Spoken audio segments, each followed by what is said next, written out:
When you need to share your presentation, let's say your teacher wants you to share the presentation with him or her, open the file you want to share. Go to the upper right-hand corner and click the Share tab. Alright, so here you will enter the names or email addresses of the people you'd like to share this presentation with. And you can add more people here.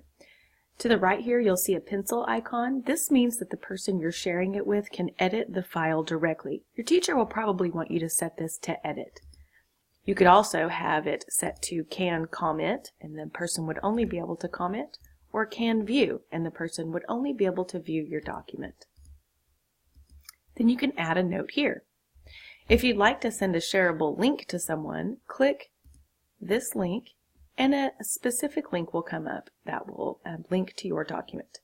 Select Copy Link, and that's the link that you would send the person. And then select Send. Everyone you shared with will receive an email with a link to the presentation. Now you can see it's shared with one person.